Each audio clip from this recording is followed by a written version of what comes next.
हमारे प्रदेश के मध्य प्रदेश के यशस्वी मुख्यमंत्री श्री मोहन यादव जी, हमारे यशस्वी और कर्मशील अध्यक्ष श्री हेमंत खंडेलवाल जी, हमारे डिप्टी चीफ मिनिस्टर उप मुख्यमंत्री श्री राजेंद्र शुक्ला जी, श्री राकेश सिंह जी हमारे पीडब्ल्यूडी मिनिस्टर, यहाँ के आपके लोकल विधायक भी, श्री नरेंद्र शिवाजी पटेल जी हमारे एमओएस मेडिकल एजुकेशन के, राज्यसभा में हमारी बहन सुमित्रा वाल्मीकि जी, आशीष दुबे जी हमारे लोकप्रिय सांसद, हमारे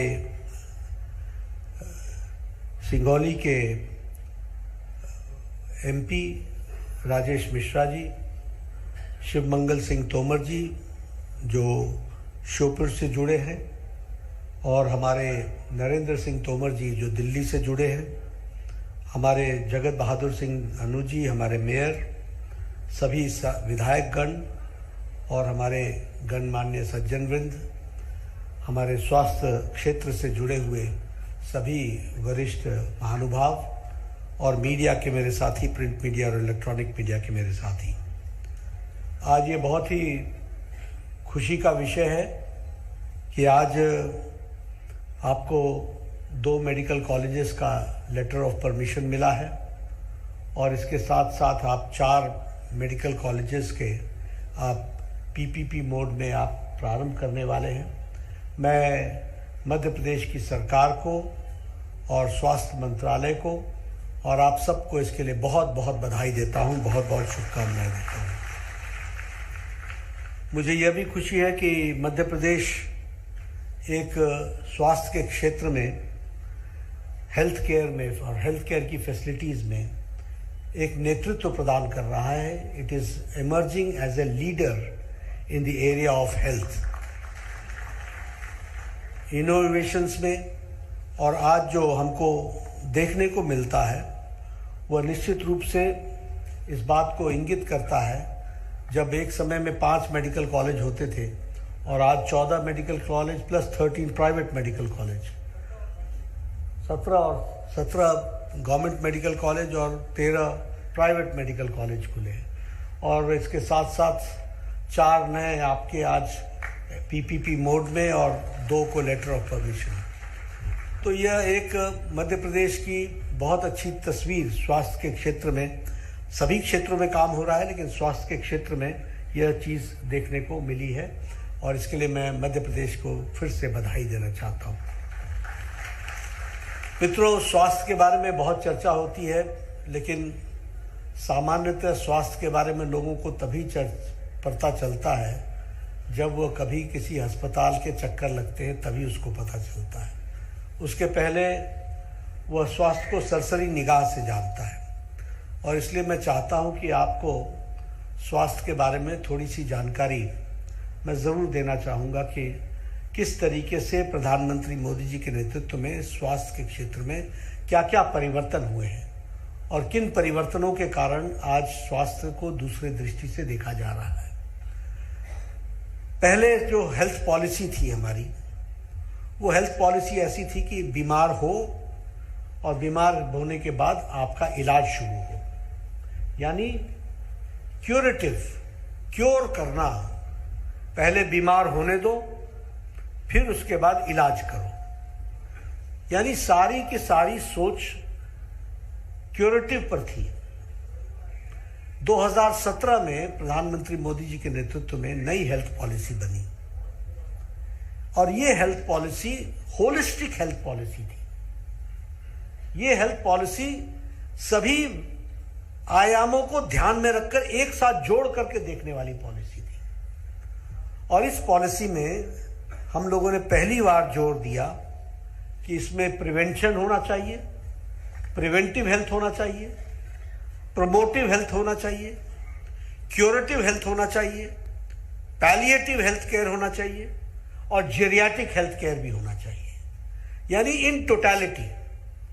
पहले तो व्यक्ति बीमार ही न हो, इसकी हमको चिंता करनी चाहिए, प्रिवेंटिव पार्ट।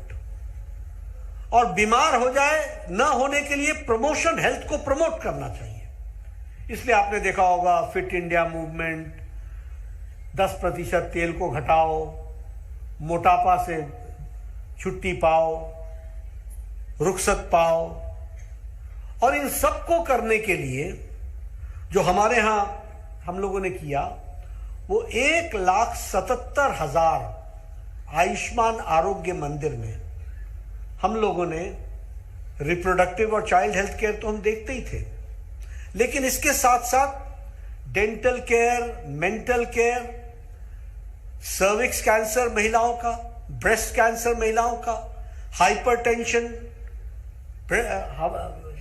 डायबिटीज और इसके साथ साथ ओरल कैंसर, इसकी हमने स्क्रीनिंग शुरू की। और स्क्रीनिंग करने में हम लोगों ने कहा है कि 30 वर्ष से ऊपर का हर व्यक्ति की आयुष्मान आरोग्य मंदिर में स्क्रीनिंग होगी, ताकि हमको पता चल जाए कि ये व्यक्ति हार्ट का मरीज हो सकता है, ये व्यक्ति किडनी का मरीज हो सकता है, ये डायबिटिक हो सकता है, इसके कारण इसकी क्या स्थिति हो सकती है, उसको प्रिवेंट करने के लिए 30 साल की उम्र में इस आयुष्मान आरोग्य मंदिर के माध्यम से काम शुरू। और इसीलिए हम ये जरूर कहना चाहते हैं कि आज हम चाहे आईज की ईएनटी की बात हो, डेंटल मेंटल चेकअप की बात हो, मैं एक बात और भी आप सबसे शेयर करना चाहता हूं, क्योंकि स्वास्थ्य के बारे में हमेशा अस्पताल में ये दिखा, फलानी जगह वो दिखा, ऐसी ऐसी चर्चाएं मिल जाती हैं तो आपको भी लगता होगा। लेकिन मैं आपको ये कहना चाहता हूं कि भारत का मोदी जी के नेतृत्व में one of the most robust health system है। इस बात को हमको ध्यान में रखना चाहिए। और कहने के लिए नहीं कह रहा हूं मैं, 2 करोड़ बच्चे पैदा होते हैं साल में, 2 करोड़, 2.25 करोड़ के आसपास माताएं प्रेग्नेंट होती हैं, कंसीव होती हैं। आप बताइए 5 करोड़ का कोहॉर्ट है ये, और 5 करोड़ के माता और बच्चे दोनों का डिजिटली ट्रैक करने का काम भारत सरकार करती है। इसको हमको समझना चाहिए। जब हम कहते हैं ना 50 मिलियन, तो विदेश में लोग बोलते हैं ओ माई God. I said, no, my God, it is here in India. We are doing it. जब हम 500 मिलियन बोलते हैं ना, तो वो कंफ्यूज हो जाते हैं, ये जनसंख्या बता रहे हो या महिलाओं की संख्या बता रहे हो। लेकिन हम आपके सामने इसलिए बताना चाहते हैं, और मैं यहां ये भी आपको बताना चाहता हूं, हर महिला का, ये जो आशा वर्कर्स है ना, ये इन्होंने लास्ट माइल तक हमारी सिस्टम को इसको रोबस्ट बना करके पहुंचाया है। उनको मैं सैल्यूट करता हूं, उनको मैं नमन करता हूं। आप देखिए, जिस समय माता प्रसूति गर्भवती होती है, प्रेग्नेंट होती है, कंसीव करती है, उस समय से लेकर के उसके 5 एंटीनेटल चेकअप्स होते हैं, 5, और ये सरकारी व्यवस्था में होते हैं। और जो हाई रिस्क पेशेंट होते हैं उनके 8 एंटीनेटल चेकअप्स होते हैं, जिसमें से 5 में से 2 स्पेशलिस्ट करते हैं, और अगर 8 होते हैं तो 8 में से 3 स्पेशलिस्ट करते हैं। आप बताइए, ये 5 करोड़ का कोहॉर्ट 2 करोड़ माताओं को इस तरीके से अगर हम एंटीनेटल चेकअप करते हैं, तो ये भारत के रोबस्ट स्वास्थ्य सिस्टम की कहानी कहता है कि नहीं कहता है, बताता है कि नहीं बताता है। और उसी तरीके से वैक्सीनेशन में जन्म लेने से 16 साल की उम्र तक 11 वैक्सीन, 27 डोजेज लगते हैं 16 साल की उम्र तक, और 12 प्रिवेंटेबल डिजीजेस के साथ होते हैं। और हर वैक्सीनेशन के पहले उसकी माता को डिजिटली मैसेज जाता है कि तुम्हारे बच्चे का टाइम आ गया है, उसको ये वाला वैक्सीनेशन करा दो, और उसका आशा वर्कर उसके घर में जाकर के सूचना देती है। आप बताइए, ये सिस्टम है कि नहीं? ये मैं आपको इसलिए बताना चाह रहा हूं क्योंकि हमें ये समझना चाहिए। आज इंस्टीट्यूशनल डिलीवरीज, आज हमारी इंस्टीट्यूशनल डिलीवरीज 89% हो गई है, 89%। अब मैं आपसे पूछता हूं, कहां लद्दाख, कहां द्रास, कहां कारगिल है, कहां गढ़चिरौली, कहां बस्तर, कहां कोंटा, कहां बीजापुर, कहां नारायण, कहां कांकेर, ये कितने दूर दराज इलाके हैं, लेकिन हमारा हेल्थ सिस्टम की आप मजबूती देखिए कि इन इलाकों में भी हमारी माताओं को इंस्टीट्यूशनल डिलीवरी कराने का काम हमारी आशा वर्कर्स करती हैं और वहां तक पहुंचाने का काम करती हैं। और इसलिए मैं ये जरूर कहना चाहता हूं, आपको ये भी जानकर के खुशी होगी कि हमारी मैटरनल मॉर्टेलिटी रेशियो जो है वो पहले जो 130 माताएं अपना जीवन खो जाती थी 1 लाख पॉपुलेशन में, वो आज 93 घट करके आ गया है। और सबसे बड़ी बात मैं ये बताना चाहूंगा कि हमारा जो डिक्लाइन है अंडर 5 मॉर्टेलिटी, यानी बच्चे जो 5 साल से नीचे के हैं, वह जो 42% हमारी डिक्लाइन है, 42% उसमें डिक्लाइन है। और दुनिया की डिक्लाइन सिर्फ 14% है, हम 42% की डिक्लाइन कर रहे हैं। तो इस तरीके से हम एक विकास की एक नई कहानी लिखने का प्रयास कर रहे हैं। मैं यहाँ ये भी बताना चाहूँगा कि जो नियोनेटल मॉर्टेलिटी है वो हमारी 39% है और ग्लोबल मॉर्टेलिटी डिक्लाइन जो है वो सिर्फ 11% है। तो हमने हर एक दृष्टि से प्रयास किया है कि हम टेलीमेडिसिन के माध्यम से, आपको जानकर के खुशी होगी, आज हाइपरटेंशन में 39 करोड़ लोगों को स्क्रीन किया जा चुका है और 5 करोड़ 20 लाख लोगों को डायग्नोज किया गया हाइपरटेंशन से। उसी तरीके से लगभग 39 करोड़ लोगों को डायबिटीज के लिए चेक किया गया और 3 करोड़ 50 लाख लोगों को डायबिटीज का शिकार पाया गया है। मैं करोड़ों में बात कर रहा हूं, तो आप समझिए कि भारत की जनसंख्या को किस तरीके से, ओरल कैंसर हमारे यहां 33 करोड़ लोगों का स्क्रीनिंग हुआ है, जिसमें से 1 करोड़ 92 लाख डायग्नोज हुए हैं। सर्विक्स कैंसर में 10 करोड़ 30 लाख लोगों का बहनों का स्क्रीन हुआ, 90,000 लोग उसमें से पाए गए हैं। ब्रेस्ट कैंसर में 17 करोड़ लोगों का स्क्रीनिंग हुआ और उसमें से 42 लाख लोग इसमें से पाए गए जिनको ब्रेस्ट कैंसर है और उनकी ट्रीटमेंट शुरू हुई है। मैं इन सारी चीज़ों को इसलिए आपको बताना चाहता हूं कि हमारे यहाँ किस तरीके से प्रयास हुआ है कि नीचे तक, अब ये सिकल सेल एनीमिया वो शेडोल में ही प्रधानमंत्री जी ने उसको लॉन्च किया था। सिकल सेल एनीमिया 75 वर्ष से ज्यादा हो गए थे हमारे को आजाद हुए, लेकिन किसी ने इसकी चिंता नहीं की। 2023 में प्रधानमंत्री मोदी जी ने मिशन मोड में लिया है और national sickle cell anaemia program उसको लागू किया है।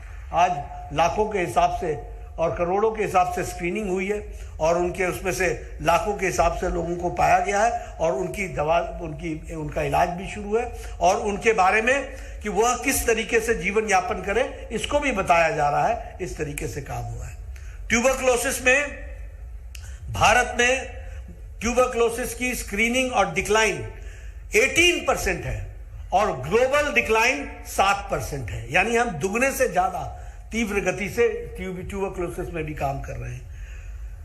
अभी आयुष्मान भारत की चर्चा हुई और व्यय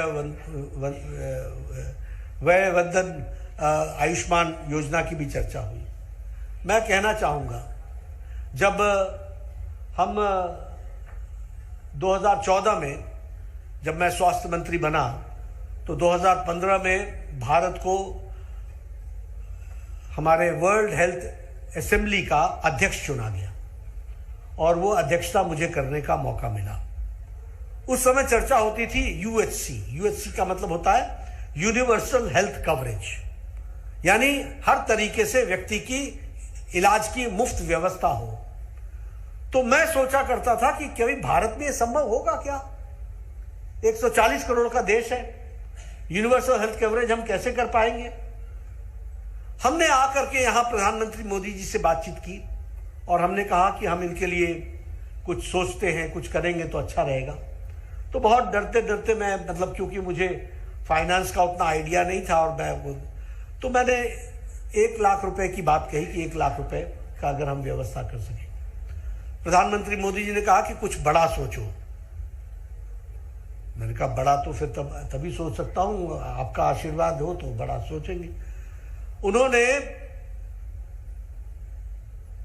12 करोड़ 74 लाख परिवार, यानी उस समय 50 करोड़ की आबादी, और 50 करोड़ की आबादी को 5 लाख रुपए का सालाना हेल्थ कवरेज देने का तय किया आयुष्मान भारत। अब मैं आपको बताना चाहता हूं, this is the world's largest, ये सबसे बड़ा हेल्थ कवरेज है, ये वर्ल्ड्स लार्जेस्ट हेल्थ कवरेज है। इतना बड़ा हेल्थ कवरेज कहीं नहीं मिलता। और फिर प्रधानमंत्री जी ने उसमें आशा वर्कर्स जोड़ी, आंगनबाड़ी वर्कर्स को जोड़ा, बाकी लोगों को जोड़ा, और अब उन्होंने 70 साल से ऊपर सभी लोगों को जोड़ दिया। चाहे किसी भी 70 साल से अंतिम सांस तक उसको 5 लाख रुपए का हेल्थ कवर मिलता रहेगा। इस तरीके की व्यवस्था की गई है। आप बताइए, यह देश को एक गेम चेंजर है कि नहीं है? आप बताइए, यह स्वास्थ्य के क्षेत्र में एक क्रांतिकारी कदम है कि नहीं है? यहां तो इंश्योरेंस कंपनी भी 60 साल के बाद हेल्थ का इंश्योरेंस बंद कर देती है, और होता है तो उस पर कितना आपको प्रीमियम देना पड़ता है वो भी आपको मालूम है। लेकिन 70 साल के बाद त जिंदगी अंतिम सांस तक, और किसी भी जाति का, किसी भी आमदनी का, कोई कितना अमीर हो, कोई कितना गरीब हो, सबको 5 लाख रुपए प्रधानमंत्री मोदी जी की तरफ से मिलेगा त जिंदगी। इसको हमको समझना चाहिए। और इसीलिए मैं कई बार बोलता हूं, हमारे यहां एक कहावत होती थी, कोई नृप भय हमें क्या हानि, कोई राजा हो हमें क्या हानि। आपको हानि होती है अगर सही राजा ना मिले तो। ये तो आपको मोदी जी मिले हैं, इस कारण से ये हो पाया है, ये भी आपको ध्यान में रखना चाहिए। और जिसको धरती यहां मध्य प्रदेश में हमारे मोहन यादव जी पूरी ताकत के साथ उसको लागू कर रहे हैं, इसलिए इनको भी मैं बधाई देना चाहता हूं और उसको आगे बढ़ाना चाहता हूं। अब ये मेडिकल एजुकेशन की बात हुई, 2014 में 387 मेडिकल कॉलेजेस थे, आज 780 मेडिकल कॉलेजेस हैं। उस समय 56,000 मेडिकल सीट्स थी अंडर ग्रेजुएट की, आज 1,70,000 मेडिकल सीट्स हैं अंडर ग्रेजुएट की। और हमें ये टारगेट दिया गया है मोदी जी की तरफ से कि 5 साल में इसको 75,000 सीटें और बढ़ानी है, 75,000 सीट्स यूजी और पीजी मिलाकर के। तो उस पर हम पूरी ताकत से काम कर रहे हैं, उसको हम आगे बढ़ा रहे हैं। आउट ऑफ पॉकेट एक्सपेंडिचर, पहले जो गरीब आदमी के जेब से पैसा लगता था वह 62% उसका पैसा आउट ऑफ पॉकेट एक्सपेंडिचर में खर्च होता था। आज आउट ऑफ पॉकेट एक्सपेंडिचर 32% रह गया है, यानी जहां वो 62% था वो 32% पर 39% पर आकर के रुक गया है। इसको भी हमको ध्यान में रखना चाहिए। मेडिकल कॉलेजेस के बारे में मैंने आपको कहानी बताई दी। आज 17 नए medical college plus 4 medical college और पीपीपी मोड में, और 2 श्योपुर और सिंगरौली, दोनों को 100-100 सीटों का। मैं वो बार बार क्यों उनसे बोल रहा था कि इसको बोलो, इसको बोलो, मैं इसलिए बोल रहा था क्योंकि आपको लगता होगा कि सीटें मिल गई, ऐसे नहीं मिलती सीटें। जिन्होंने मेडिकल कॉलेज कभी खोला होगा तो उनको पता होगा कि मेडिकल कॉलेज की सीटें कैसे होती हैं। परसों बात हुई, 3 दिन पहले बात हुई। मैंने कहा इनको, मैंने कहा मैं आऊंगा तो 100 सीट्स की परमिशन लेकर के आऊंगा और आपको दूंगा। आज मुझे खुशी है कि ट्राइबल इलाके में, आदिवासी इलाके में, दूर दराज, और ये भी स्कीम किसकी है? प्रधानमंत्री मोदी जी की है। ये जो 780 मेडिकल कॉलेजेस हो गए ऐसे नहीं खुल गए, ये नीतिगत निर्णयों से खुले हैं, नीतिगत फैसला लिया था। ये 4th फेज में हम आपको ये मेडिकल कॉलेजेस दे रहे हैं। और किस लिए दे रहे हैं? इसलिए कि गांव, दूर दराज जो इलाके हैं वहां जब मेडिकल कॉलेज खुलेगा तो वहां डॉक्टर उस इलाके के बनेंगे। जब उस इलाके के डॉक्टर बनेंगे तो वो वहीं प्रैक्टिस करेंगे, वहीं के मेडिकल कॉलेज में होंगे, वहीं पर वो व्यवस्था देखेंगे।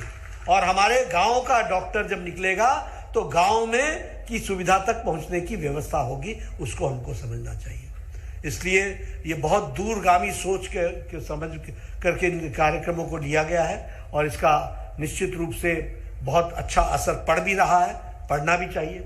मैं यहाँ ये भी बताना चाहूँगा कि बार बार नेता की दृष्टि और विचार ठीक हो तो किस तरीके से परिवर्तन आता है उसको समझना चाहिए। हम लोगों ने नीट एलिजिबिलिटी एंट्रेंस टेस्ट शुरू किया। नीट में हमने क्या किया? 13 भाषाओं में, जिसमें हिंदी भी है, 13 भाषाओं में हम मेडिकल का एग्जामिनेशन लेते हैं। फर्क क्या पड़ा? फर्क यह पड़ा कि बड़े शहरों से निकले हुए बच्चों के साथ साथ अब गांव का बच्चा भी डॉक्टर बनने लग गया,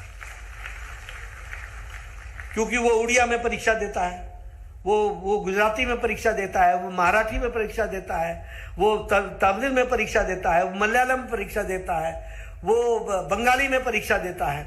और यहाँ आपने तो हिंदी में मेडिकल कॉलेज की पढ़ाई शुरू कर दी। इसके लिए मैं मध्य प्रदेश को बधाई देना चाहता हूँ कि आपने इसको पूरा किया। तो इससे क्या फर्क पड़ता है, नीतियाँ स्पष्ट होती हैं तो उससे कितना फर्क पड़ता है, ये बात मैं आपको इंगित करना चाहता हूँ। मैं स्वास्थ्य के बारे में जब चर्चा हो रही है तो मैं ये भी बताना चाहता हूँ, कोरोना आया और गया, इसमें कोई दो राय नहीं है। कोरोना से कैसे लड़ना ये दुनिया का कोई देश नहीं जानता था, सब अपने अपने तरीके से लड़ रहे थे। लेकिन मुझे ये खुशी होती है बताते हुए कि मोदी जी के नेतृत्व में जिस तरीके से भारत ने कोरोना से लड़ा वो किसी ने नहीं लड़ा। आप कहेंगे कैसे? हमारे यहां चाहे मोदी जी ने जनता कर्फ्यू लगाया, ताली बजवाई, थाली बजवाई, फिर लॉकडाउन लगाया, लॉकडाउन लगा करके देश को तैयार किया, और जब देश तैयार हो गया तो लॉकडाउन हटाया। और इस देश में मैं बताना चाहता हूं बार बार, हमें ट्यूबरक्लोसिस की दवा आने में 20 से 28 साल लग गए, हमें टेटनस की दवाई को लाने में 28 साल लग गए, हमारे को पोलियो की दवाई को लाने में लगभग 30 साल लग गए, हमको जापानीज इंसेफ्लाइटिस की दवाई को लाने में 100 साल लग गए। लेकिन कोरोना 2020 की जनवरी में आया था, 2020 के अप्रैल में टास्क फोर्स मोदी जी ने खड़ा किया और 9 महीने के अंदर एक नहीं 2 इंडिजिनस वैक्सीन बना करके तैयार करके दी। यह है बदलता भारत, यह है बदला हुआ भारत। और 100 देशों को हमने वैक्सीन पहुंचाई, वैक्सीन मैत्री में, जिसमें से 48 देशों को मुफ्त में हमने वैक्सीन पहुंचाई, ये हमारा। और 220 crore double dose with booster, और वो भी मुफ्त लगा करके भारत को कोरोना मुक्त कर दिया, कोरोना फ्री कर दिया। इस बात को भी हमको समझना चाहिए। इसलिए हमारे स्वास्थ्य विभाग ने बहुत बड़े बड़े कीर्तिमान स्थापित किए हैं। ये आई गई बात हो जाती है, हम लोग भूल जाते हैं। अमेरिका जैसा डेवलप्ड देश, वहां आंदोलन हो गया कि लॉकडाउन लगना चाहिए कि नहीं लगना चाहिए। यूरोप के देशों में लॉकडाउन पर आंदोलन हो गया, वहां सरकार लड़ रही थी। यहां मोदी जी के नेतृत्व में देश कोरोना से लड़ रहा था, समाज कोरोना से लड़ रहा था सरकार के साथ। यह हमको अंतर समझना चाहिए। इसलिए मित्रों, मैं इतना जरूर कहना चाहता हूं कि आज हमारी पूरा प्रयास है कि आपके स्वास्थ्य की रक्षा हो, आप स्वस्थ रहें, अच्छे रहें। और स्वास्थ्य विभाग के कर्मचारियों को मैं बहुत बहुत बधाई देना चाहता हूं, जो पूरी ताकत से धरती पर हमारी नीतियों को लागू कर रहे हैं और उनकी चिंता कर रहे हैं। मैं कई बार कहता हूं, हमारा स्वास्थ्य विभाग की सफलता के लिए बहुत हमें पेशेंस रखनी पड़ती है। बच्चे को इंजेक्शन आज लगता है, 12 साल बाद हमें पता लगता है कि इस बच्चे को इस इंजेक्शन का लाभ हुआ कि नहीं हुआ। तो हमारा जो इंक्यूबेशन पीरियड है वो बहुत लंबा है, लेकिन इतनी पेशेंस रख करके काम में जुटे रहना और उसको पूरा करना, ये स्वास्थ्य विभाग के कर्मचारी कर रहे हैं। उनको पुनः बधाई देता हूं। और मोहन जी को और उनकी टीम को, राजेंद्र शुक्ला जी को, जो पूरी ताकत से मध्य प्रदेश में स्वास्थ्य विभाग को आगे बढ़ा रहे हैं, उनको मैं बधाई देना चाहता हूं। और आपके नेतृत्व में जिस तरीके से मध्य प्रदेश आगे बढ़ रहा है, उसके लिए भी मैं बधाई देना चाहता हूं। प्रधानमंत्री मोदी जी के नेतृत्व में देश में अभूतपूर्व परिवर्तन हुआ है, जो हमें मध्य प्रदेश में भी दिखता है। इसको आप आगे जारी रखिए, बनाए रखिए, तीव्र गति से आगे बढ़िए। इन्हीं शब्दों के साथ बहुत बहुत धन्यवाद।